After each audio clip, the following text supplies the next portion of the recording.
Oke, bismillahirrahmanirrahim. Assalamualaikum warahmatullahi wabarakatuh. Baiklah, perkenankan saya Barosnyanti dengan NIM 60300121047. Baiklah, di sini saya akan memaparkan mengenai lipid. Nah, untuk mengetahui lipid, kita perlu ketahui apa sih itu lipid. Nah, untuk definisi dari lipid itu sendiri, lipid adalah sebagai senyawa organik heterogen yang terdapat di alam, dan sifatnya ini relatif tidak larut di dalam air atau hanya larut di dalam pelarut nonpolar. Ini dikutip dari Hartono 2006. Nah, untuk struktur dari lipid bisa dilihat pada gambar. Nah, di mana kita lihat pada di bagian atasnya ini ada kolesterol dan asam oleat. Kemudian pada struktur bagian tengahnya ini ada trigliserida yang terdiri dari rantai oleoil, steroil, dan palmitoil yang melekat pada kerangka gliserol. Nah, untuk pada struktur pada bagian bawah ada fosfolipid yang umum dan fosfatidoglycerina. Nah, untuk sifat-sifat dari lipid itu sendiri yaitu satu, tidak larut di dalam air. Kemudian kedua, hanya larut pada pelarut nonpolar atau hanya larut di dalam pelarut organik seperti benzena, ether,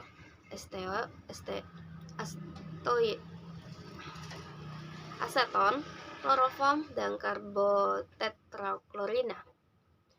Nah, untuk ketiga itu mengandung unsur-unsur karbon seperti hidrogen dan oksigen yang kadang-kadang juga mengandung nitrogen dan fosfor. Nah, untuk keempat ini bila terhidrolisasi akan menghasilkan asam lemak. Kemudian kelima, berperan dalam metabolisme tubuh, tumbuhan, dan hewan. Nah, selanjutnya yaitu penggolongan dari lipid itu sendiri. Nah, lipid ini terbagi menjadi tiga, ada lipid sederhana, lipid gabungan, dan derivat lipid.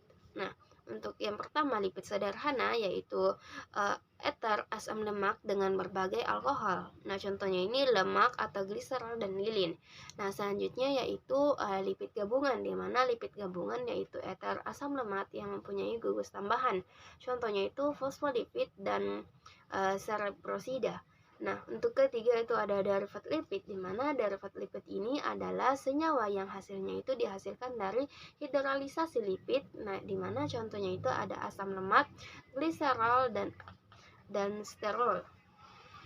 Nah, untuk perbedaan lipid jenuh dan tidak jenuh, asam lemak jenuh merupakan asam lemak yang tidak mempunyai ikatan rangkap pada strukturnya, sedangkan pada asam lemak tidak jenuh atau tunggal merupakan asam lemak yang selalu mengandung hanya satu ikatan rangkap. Nah, selanjutnya itu fungsi lipid pada metabolisme, di mana fungsi lipid ini sangat berperan dalam metabolisme tumbuhan dan hewan.